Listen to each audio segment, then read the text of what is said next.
Hey guys, welcome to Go Global World, a free community for startup founders who speak English and want to take their business to the global market and raise capital there.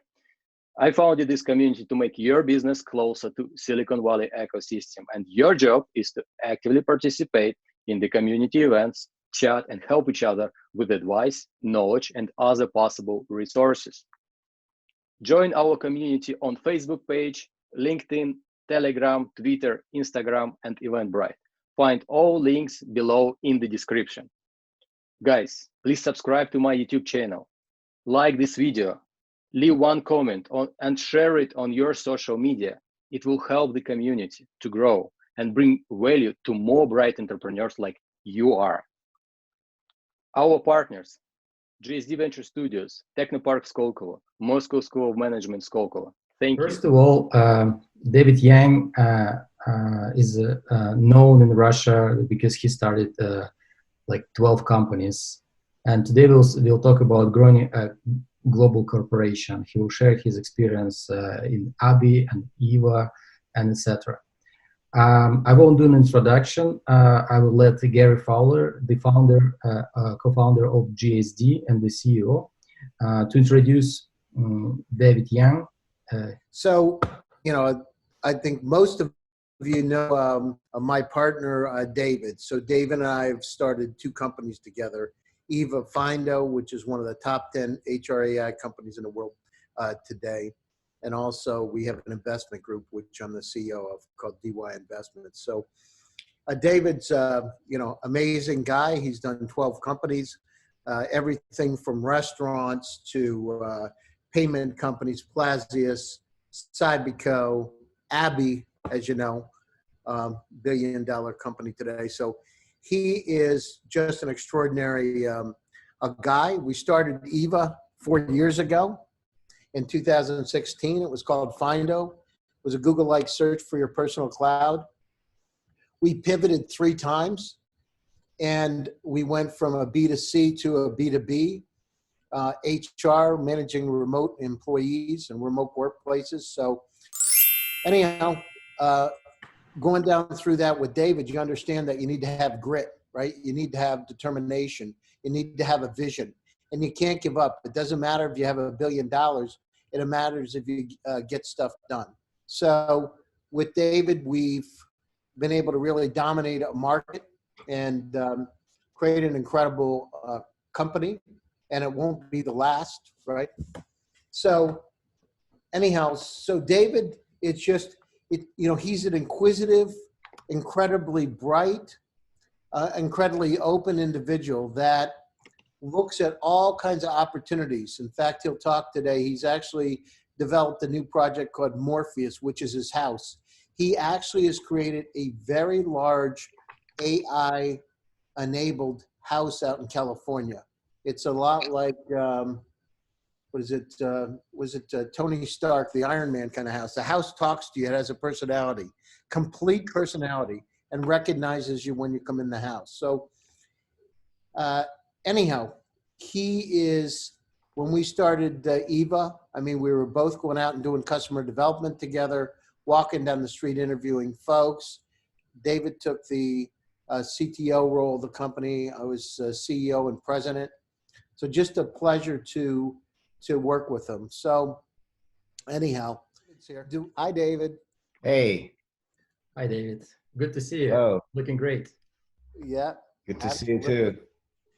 Oh, great. Thanks for joining us today. So Danielle, do you want to kick it off? Do you want to say a few words? You want me to say something? Yeah, I already mentioned everything about the community. I just wanted to update David. So it's part of the Go Global community, and these are the members of the community. These startup founders from Russia and beyond, so mostly CIS region, and they are interested in ways to start their business globally, to get to other markets, specifically, in most cases in the United States. The community speaks English, and we have already here about 60 people joined. There might be more joining, and everyone. You mean I see 10 people here. You mean someone is watching us as well? Yeah, there's 60 people online, 60 David. people. Okay. Hello. So everyone wants to learn about you, about your experience, and if you would give some like practical advice and from your experience and some story about your past failures and many things that you think is important to share, please share. And Gary will be introducing you, and basically we will. I got some questions, David. We can, Great you know, we can go down with whatever direction you want to take, but I've got some questions. That Yeah, we and can in the end, last 20 minutes of the call, I would suggest we have a Q&A with the audience, if that would be acceptable. Daniel, what's the time for the call? How much time do we have? What do we allocate? 1 hour. It's 7 o'clock in Moscow right now, and we plan to finish at 8. So. Okay, sounds great. Guys, I have a hard stop 10 minutes to in 50 minutes. So I have another presentation today. So thank you for inviting. Just maybe a couple of words in the beginning. I started 12 companies. You probably have been using some of our products at ABBYY, Lingua, FindReader. ABBYY we started 30 years ago exactly, and now it's a 1,300 employee organization with 13 countries. After that, I started several other companies, including PepsiCo and ICO, which is automating now 30,000 restaurants. Then Plazius we sold to Sberbank. It's some 11 million people in Russia are using that service of mobile loyalty in hospitality. And last several years, Gary and I were involved in a new company called Yva. It started as Finder and then pivoted to Yva. So different examples of how we went global. Some of those companies, maybe half of those companies, did some had some international exposure. So Gary, which story do you think it's better to learn? What we're going to do, David, is like, you know, it would be interesting. So, you know, what are the biggest challenges you face when growing ABBYY, when going global with ABBYY? I know you had it in different countries, but what were the biggest challenges that you faced? Challenges going global is getting that local market. If you start in Russia, and assuming you have created a product which has product market fit, but it doesn't mean that you actually will have immediate chance to sell this product or service in other markets, especially mature markets like US.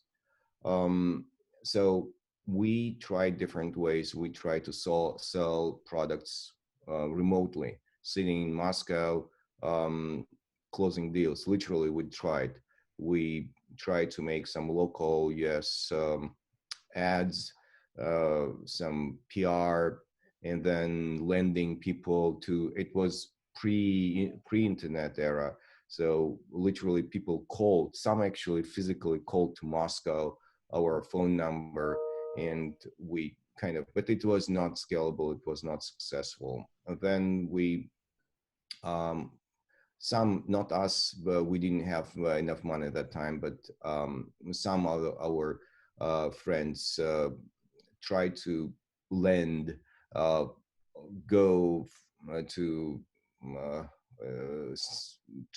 in US or Europe, some Germany. I have friends who tried to do sales in Germany, and physically arrive and go to hotel or friend's place and try to sell.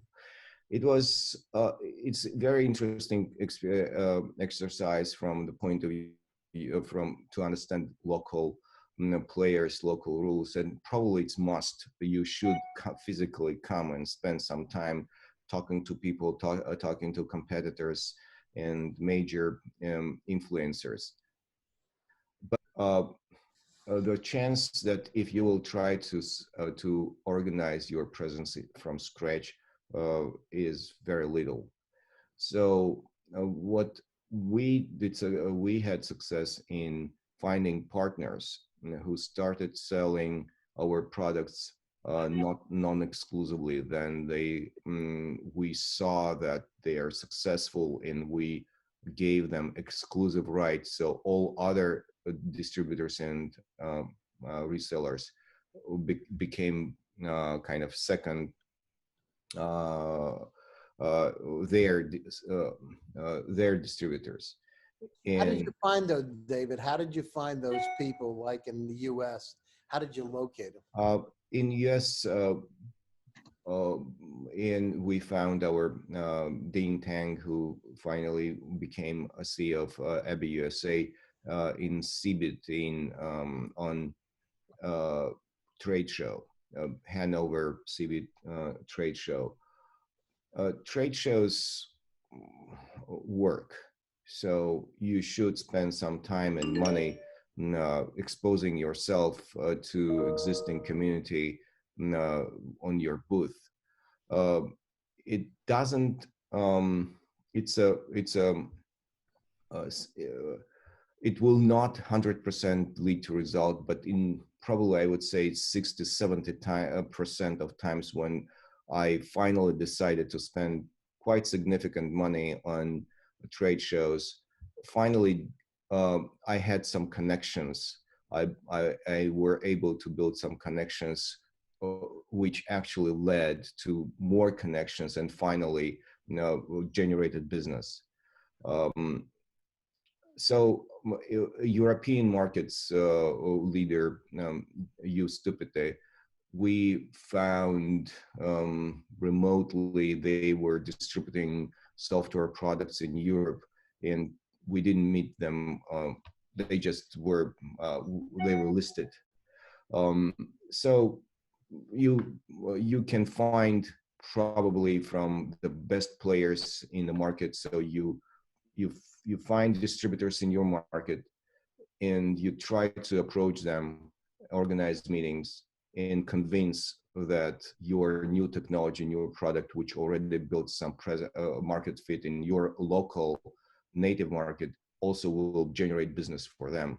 If you will convince them, so it will allow you to go further. And when you did that, how did you show them that you've had success? What did you have to tell them? Did you use the Russia story as a success, or how did you do that? And it was FineReader. It was quite simple to compare. So FineReader originally was targeted to Russian market to recognize primarily Russian and English languages. But while we were competing with local players, we made the product quite accurate, quite advanced, and our US competitors, when they saw that our products overperform their products, they made wise decision. Okay, why not? Actually, we will stop investing in our own development, but we'll get white label on this more superior technology. And later we agreed to actually merge with them. Interesting. So how did you overstep? A lot of times, so companies that have started in Russia, in terms of going global, how did you get through this stigma, on the Russian experience? I know on the Yva side, you and I have talked many times, but can you talk about that? Like, how do you rebrand the company as a global company? When we went with ABBYY in the US markets and international markets, the relationship were quite okay. So it was 90s. when a lot of excitement about Russia and Russian development happened. So it was kind of much warmer. Later, after 2008, I would say probably 2010, because of different political events, relationship again became quite cold. So now I know a lot of Russian companies with Russian roots, which trying to make everything to kind of not emphasize that fact. But at the same time, if your major goal for some reason to go to the US market today, I would say you have to come here. So you have to come to the US, spend some time, find local people, local friends, local partners who will open doors, who will speak without accent, and who will introduce you and open first doors. That's great. What about COVID, David? So COVID right now, what do you think about, what kind of impact is that having on companies that want to go global? And then the second part of the question, we talk about remote workers, and what kind of how do people manage having remote workers all over the world? COVID it contributed to digital transformation significantly. The companies around the world, passed digital transformation in 2 months, the same path that they would otherwise spend 2 years without COVID. They had to redesign all their processes, customer experience, development, operations, finance, legal. So all they had to make possible their teams working remote and collaborating remote internally and externally. And that significant shift opens tremendous opportunities to new companies. So when giant rocks are, because of that, are actually moving and getting new disposition, a lot of cracks opens, and that cracks now are open for smaller companies who will be fast to introduce new technologies, new services.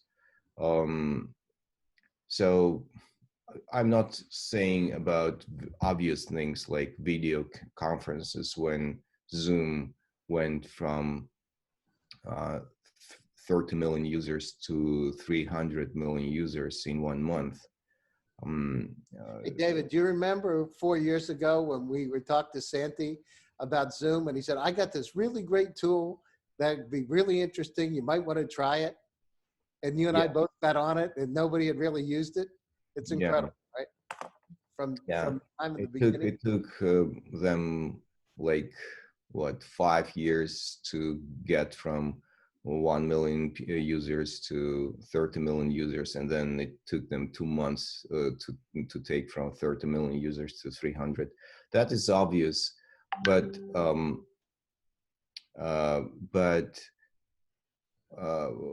there are a lot of other opportunities which now appearing in. So I guess, for example, in our case, we've been doing workplace analytics, and we were doing people analytics. We last 4 years, this new company, Yva, was helping creating technologies which helped organizations to understand their people, how they work, how they collaborate, if they want to resign.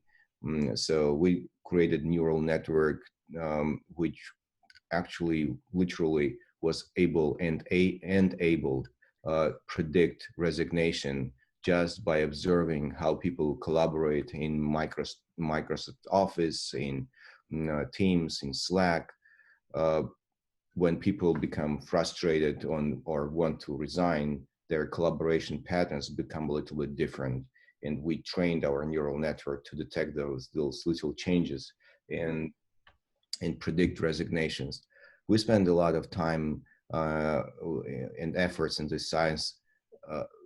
We thought that we were doing just people analytics. And suddenly, when COVID happened, we understood that our technologies now become not nice to have, but must have. Our number of leads, number of product requests went up 38 times in 1 month. So in April and March, we received 38 times more requests on Yva than we had in January and February. So that is just an example. We never thought about this connection, but yes, when we said that we create now technologies which will help remote employees, we especially, nothing changed actually. We do exactly what we did before, but we only added one word in our landing page that now we help not just people, we help remote employees to overcome stress.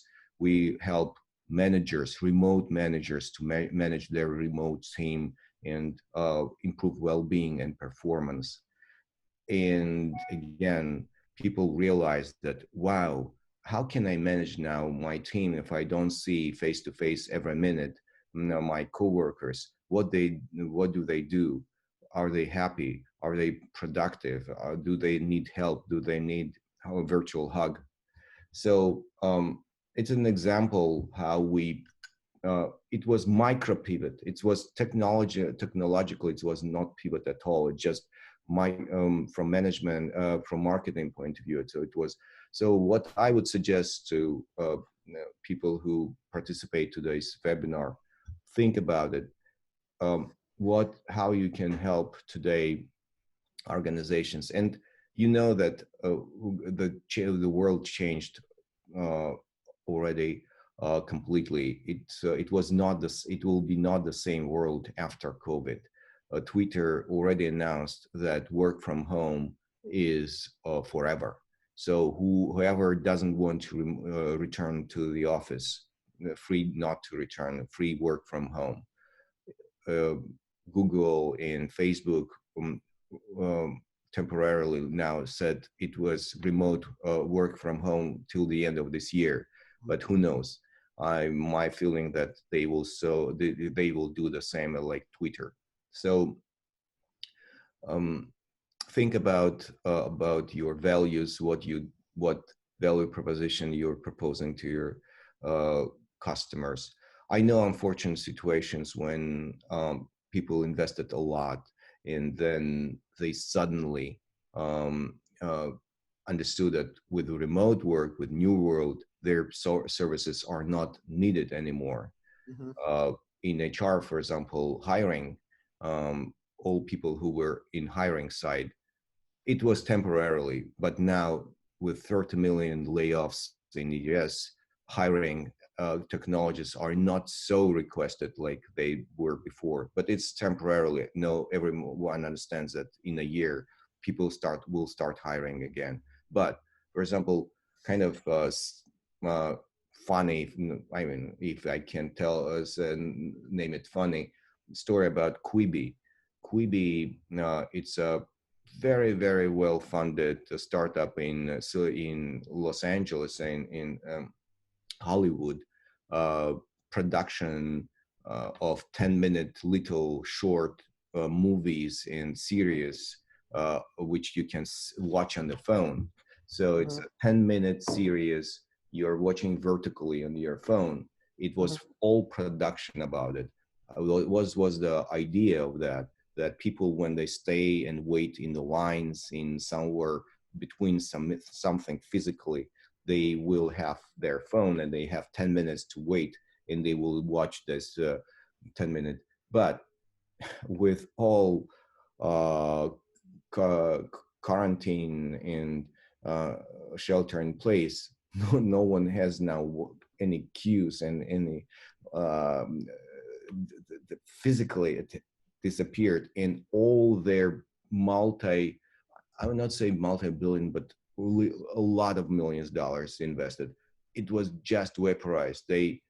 No one is actually watching now 10-minute little pieces. They all have a lot of time on their computers. So they had to pivot. And but again, in general, I believe it's still a big trend of digital transformation. So society will still, I guess, my personal feeling in the long term will win actually about this very fast progress. Interesting. David, so we go back to 2016. Remember when we did the, I spoke at VentureBeat and we did our predictive insights, right? So one of the questions here is, to which extent faking and fake it till you make it? I'm looking at a question here. It said, you're a great and passionate entrepreneur. Always remember his phrase, fake it till you make it.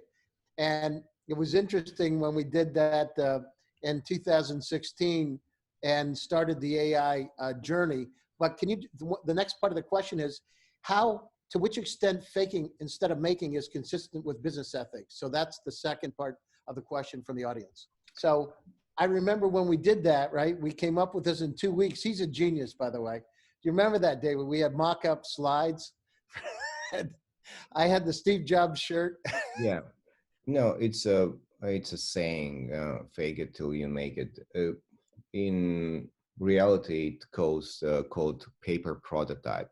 So you don't have, it's a big mistake when people first produce product, invest a year or years sometimes into production development, and then introduce to the market, and then only then understand that actually there is no product market fit.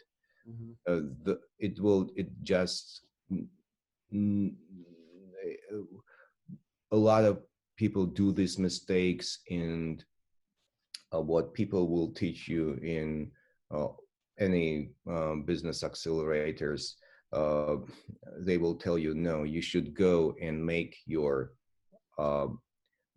customer development first before you invest into the product. So if you have a business idea, don't go and start developing. First, go and make a paper prototype, put it on paper, make a nice mock-ups, interface mock-ups, your headline, your messaging, and go and show this paper prototype on paper or in your landing page, and start approaching your customers. Berkeley accelerator, Intel accelerator in Berkeley will suggest you to have minimum 100 customer development sessions before you will start investing into physical development.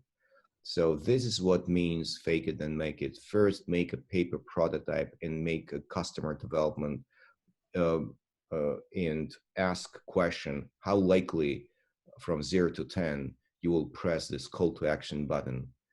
And if people will tell you, oh, it's a great product, you say, no, please rank from 0 to 10 number, don't think.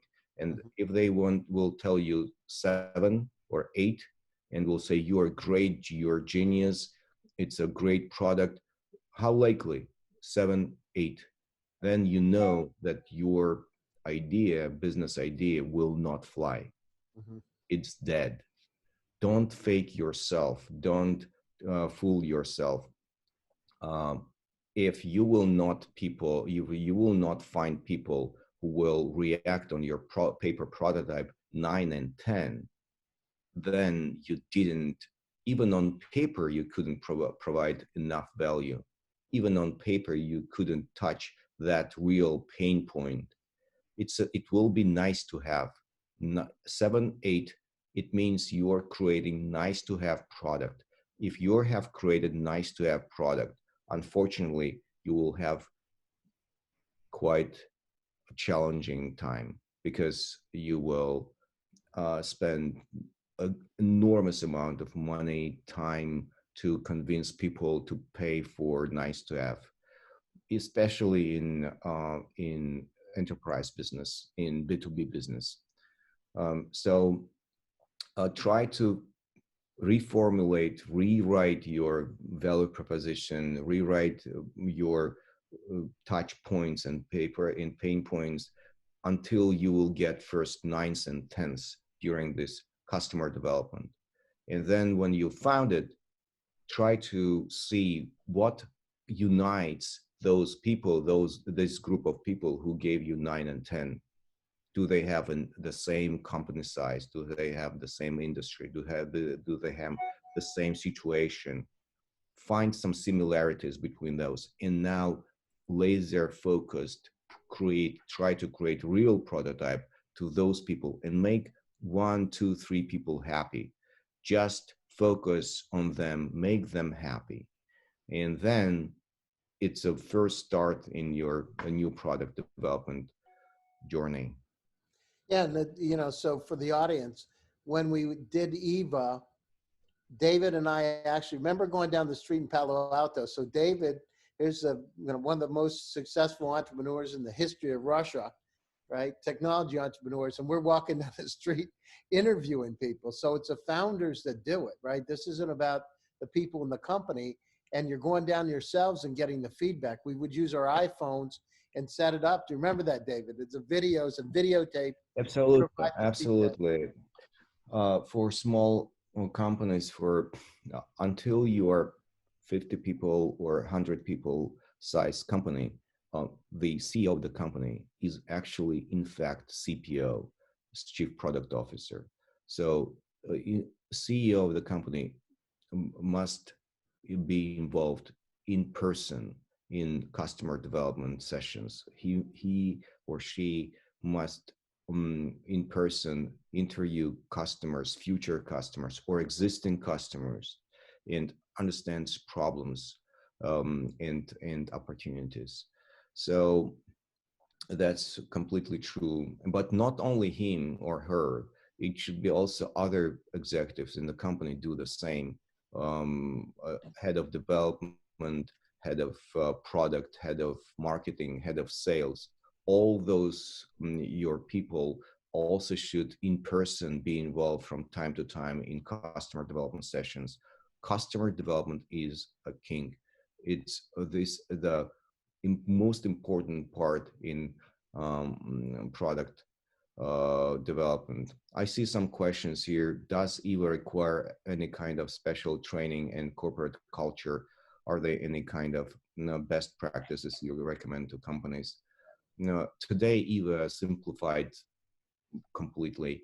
Now EVA doesn't need any skills, any special training or culture. EVA today is a combination between a classic survey system and AI smart and AI collaboration analytics system. So now 70% of our customers are starting using EVA just as survey system. They just, for example, they want to ask question, how likely you will recommend our company as a place to work, so-called ENPS question. It's a classic and engagement style question when company wants to understand, is the company attractive or not? Does this company have problem internally with the employees or not? So it's a classic ENPS question, which a company wants to ask their employees. Its employees, 100 employees, say company, or 50 employees, you should ask this question. All 50 employees, how likely you will recommend your company as a place to work from 0 to 10? And then you will count promoters, 9s and 10s, versus neutrals, 8s and 7s, versus detractors, 0 to 6. And it will give you a lot of information. Because if you will see that you have neutral situation, you have a similar amount of promoters and detractors, then you will ask other question. What can we do to improve? And then you open up the forum of discussions of what actually should be improved. Sometimes it's very, very simple things. It's not always about the salary. Some people think about that, what's the problem? If we will increase our salary, everyone will recommend our company. No, first of all, it's impossible. Compensation is it's exhaustible resource. But the fact that, for example, for managers, compensation is only the third element in choosing the company place to work. So you will attract your best team not just by money, and with other things. And I can tell, and can tell what. That is what Yva is doing. Yva helps organizations open this feedback, continuous feedback with their employees to understand how to improve. So answer to this is a long answer to this question. Answer is no. Just any company starting, we have companies, 15 people who are using our system. So companies starting from 10 people, 15 people, 50 and up, until we have companies 280,000 employees. Not all the companies using, but part of that companies are using the system. How to find the right balance between making several first people happy via project work and investing in production level cookie cutter, highly scalable and expensive solution. How to find the right balance between making several, well, it's a continuous, this question will follow you all your life. It's a balance, it's actual balance. You have to make MVP both for your focus early adopters and people who trust you, and scalable. But if you have really limited resources, in this case, you have to do first happy. So until you will have first your clients happy, nothing will be scalable. Just all your investments in your scalability will be wrong, actually. It happens all the time. In order to make your first customers happy, you finally will find that you actually should cut this, and add this little thing. And when you finally did it, your other arm, which actually at the same time was investing in so-called scalability, to say, what? Now everything should redo, because we cut this, ended this, and all that things were not supported in our scalable thing. So if you obviously some real kind of obvious things in scalability, do that. But again, putting two things first, focus on making first your customers happy. Hey, David, can you talk about Morpheus a little bit? Because it's so interesting. I know it's a little sidebar, but we got a question. Can you just tell them what you've done with the incredible technology and with Morpheus, with the AI? Morpheus, it's a scientific art project. It's a emotional AI which has oxytocin, vasopressin, serotonin, dopamine contours. It's a neural network which it's a kind of it's he actually. You know, it's a AI which will live in our new home in Silicon Valley. We're building. The home will have these movable walls, and Morpheus will talk to us, will talk to our guests, and will remember all our guests and continue communicating with our guests when they leave. It will remember wines, which who likes what wine, who likes what cats or dogs, or sports and music. But it's an experiment. How can we in the future people can live together with emotional and AI which has uh, freedom of will. Morpheus will theoretically Morpheus may decide not to let us in the house. Our house will not have keys, so you have to communicate with Morpheus to get in. So but Morpheus theoretically has a kind of possibility that Morpheus will say, no, I will not open the door. So it's As long I as have Morpheus doesn't start closing your bank accounts and things, David.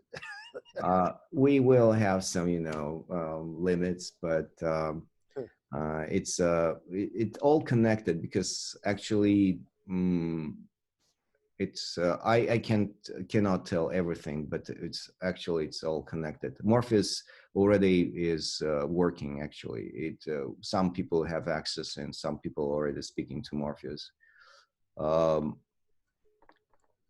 So David, what are the most important personal qualities, I guess, for a leader of a startup over your so interestingly that this question we had as a scientists, and I gave TEDx speech last week, and you will see this informal leadership TEDx speech. In Yva, all our clients in Yva ask this question. Okay, now we know well-being and stress levels of our employees, and now we know what we should improve to make them happy and more productive and improve our sales. Or because if you don't have happy team, this team will never produce good product. It never will talk to your customers good way. It never will sell. So it improves dollar productivity. But at the same time, dollar productivity is also very connected to such thing which is called informal leadership. Informal leadership is interesting thing. According to the definition, informal leadership is the ability of someone to influence others by means other than formal authorities. So if someone influences other people by means other than formal authorities, this person called informal leader. So all of us are informal leaders in somehow. So, but what traits, major traits of informal leadership exist? There are 5 traits. Dominant, pushy, testosterone hormone person, innovator, who is dopamine driven person who likes novelty and seeking for novelty and seeking for new things. Integrator, it's a oxytocin driven person. It's this person gives hugs, needs hugs. It's an integrator of the team. We all know in our teams Dutch people who know all secrets because people come and tell the secrets. They're kind of become glue of any team. It's oxytocin person. Protectors, we call them protectors, serotonin driven people. They're all like rules. They are rule-based per people. COO typically are strong this serotonin protector people. They create rules, they follow rules. And finally, 5th person called expert. They're influence others by being a subject matter expert. So 5 traits, 5 types of leadership styles. Every person normally combine all 5 types in different proportions. So for example, I myself usually express 3 of those traits. And we created in Yva the technology which analyzes those 5 traits, and every person now has self-awareness, picture, social capital. He or she knows what kind of person he is or she is.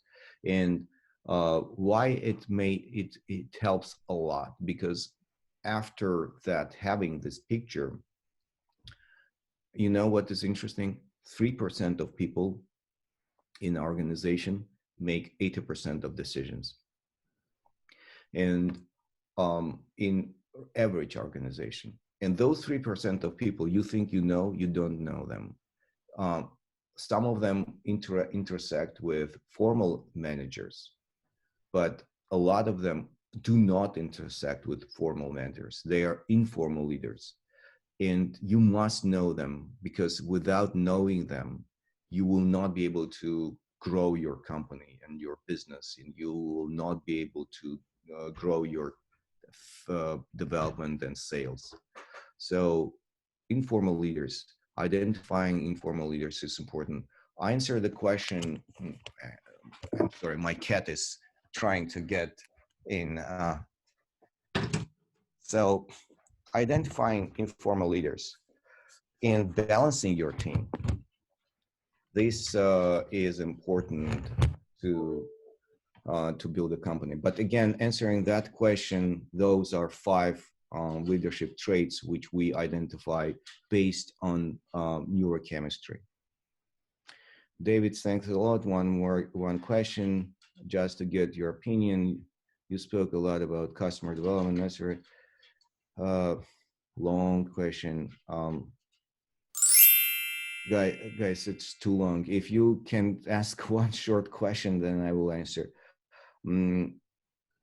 Are this list of roles you mentioned is based on a certain academic research theory? Well, yes.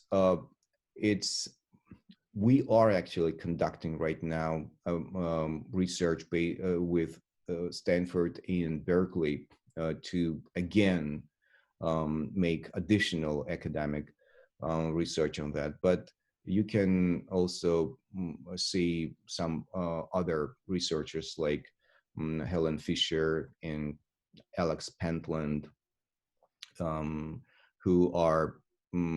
made experiments. Literally, Fisher was doing MRI scan of people while they were making decisions, and it was an interesting thing. But it was, the fact that our decisions are driven by neurochemistry, where it's already well known. We have several neuromediators, happiness hormones,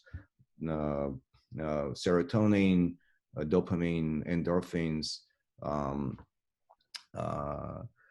oxytocin, vasopressin. Those hormones mostly inject in our happiness situation, but we also have testosterone, we have estrogen, we have cortisol, adrenaline, noradrenaline. So our decisions are based on neurochemistry in our setup. It's biological, it's inherited somehow, but also you can develop them as well. It's not just 100% inherited from parents. No, it's inherited partly, but you also develop them. So what we did, we just mapped existing social types and to those hormones and to those neuromediators.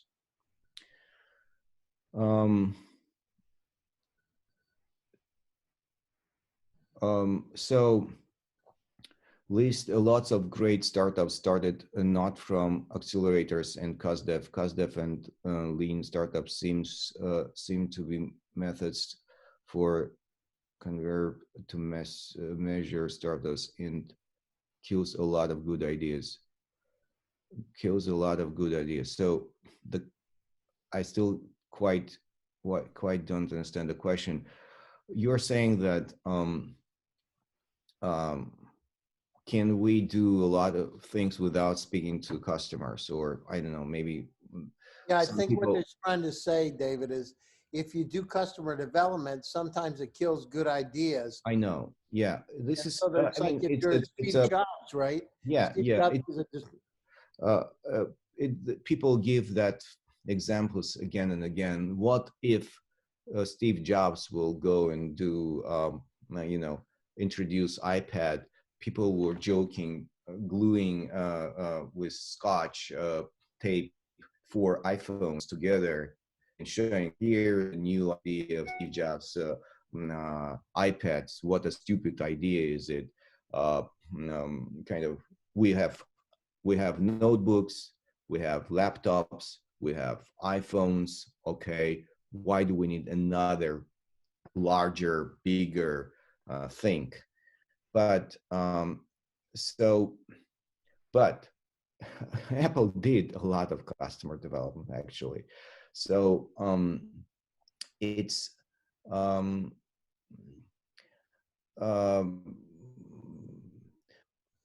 I would say yes, sometimes you create something which um, which breaks completely rules, and kind of you create something you couldn't um,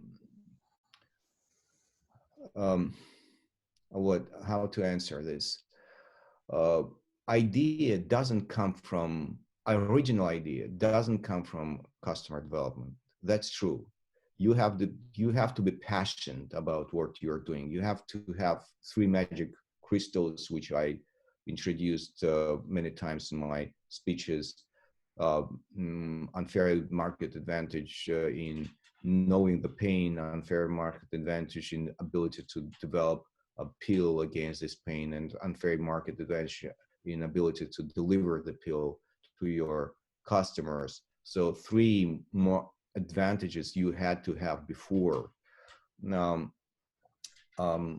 And you have to have that. You have to have passion, and you have to have create your new revolutionary idea. That's right. But after that, you should go and again make one person happy. You should go and make your customer development and understand real pains. You shouldn't it's a question where to look for a lost key under the light, or that place where you actually lost it. So it's always a dilemma. So knowing the pain, understanding, cracking the real must have pain, this is final gold, regardless of your idea. If you're so genius that you just went to this, under this rock, open this rock and find your gold, yes, it sometimes happens. It's a gambling, it's a roulette, but actually you should have vision that this mountain must have gold. But then you should go and speak to local people and speak, did you see these signs? So you should actually talk a lot with your customers. Guys, I have to run to my next event, but thanks, David. We really appreciate taking the time out of your schedule, partner. Yep. And it's good Thank to see you. you. And I'll see you again tomorrow. By the way, guys, just if I type, will it appear? Yeah. Uh, In case somebody's interested in Yva, some of them work for some corporations. It could be interesting, David. yes, so I will give you my personal email, david.yang@Yva.ai. Okay, so I don't read all emails, but if you will send email and in your subject line, introduce number of employees you have and your company name And this, how we call this seminar? Is it It's a go global community. Go global. So put go global, number of your employees, and your name of your company, and your contacts in the body. I promise you, I will answer all of those. Don't see email. It doesn't. It Yeah, didn't you come probably. out. Is it David Y? David, privately. you want me to put David Y or David? I will send it to everyone. Sorry. So this is to everyone. Now you see. So yeah.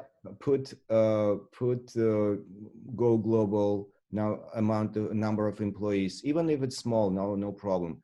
In your contact information in the body. I promise I will answer all these emails, and we will provide the technology temporarily for free. So if someone wants to try, Eva, you're welcome.